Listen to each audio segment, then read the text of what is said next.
Coming up live tonight on BRC 11, can I call it the game of the year in the LL League? Manheim Central at Cocalico. You rarely see a game like this during the regular season.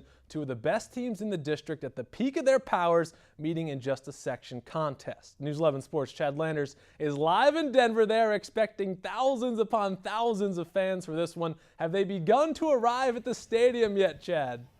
Hey, Brian. Yeah, well, the parking lots are so packed that people are having to park at least a mile away and then walk into the stadium.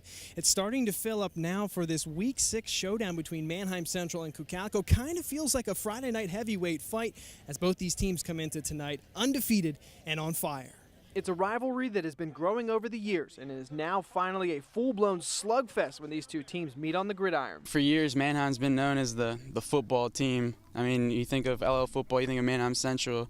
Past couple years, I think Cocalico has come to be a contender. I think we just want to make our own name. And it's because of last year's 48-35 shootout victory by the Eagles that Central comes into this game angry and motivated. Against Cocalico, we're just going to come out and give it all we've got because last year the 40-something points that they scored on us wasn't acceptable. That wasn't us at all. Last year, they stopped us a couple times, and we never stopped them. So as a result, they beat us by 2 touchdowns. And so the key is the defensive part of it. The Barons have improved that defense this year. In fact, they boast the #1 defense in the league and also own the #1 offense in the league, averaging 447 yards per game. Not to mention they have the LL's leading rusher in Mark Royer, who's run for nearly 800 yards and 8 touchdowns.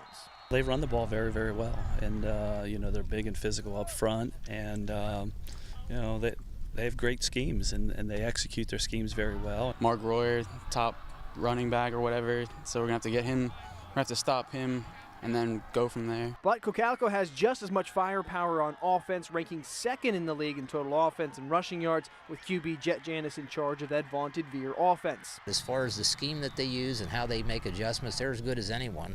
And if you don't play disciplined football against it, they're gonna be able to move the football and they're gonna be able to score. Add to all of that the fact that this rivalry has become one of the best in the entire league, and you can imagine just how pumped these two teams are to get out there and play this game. It's always just a fun game to play in, and I think it's a fun game for the crowd too. I think they get almost as into it as the players do. Just kind of how the rivalry is built over the past couple of years. This to us and everybody's basically a section championship game. We're going to come out and give it all we've got. I know the fans are excited about it. I mean, it's supposed to be a couple thousand coming.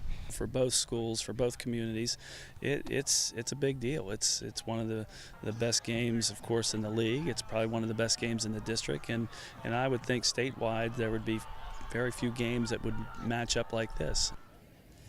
And to that point, Brian, both of these teams rank in the top 5 in the district in the AAA bracket. A huge crowd on hand tonight, expected possibly somewhere in the neighborhood of the several thousand fans. Coach Gingrich says that he's not sure what the capacity of Eagles Stadium is, but they do not plan on turning any of the fans away for tonight's game. It is a colossal showdown here in Section 2, and we have it for you coming up live in HD at 7 o'clock right here on BRC 11. But for now, though, Brian, I'll send it back to you at the mothership.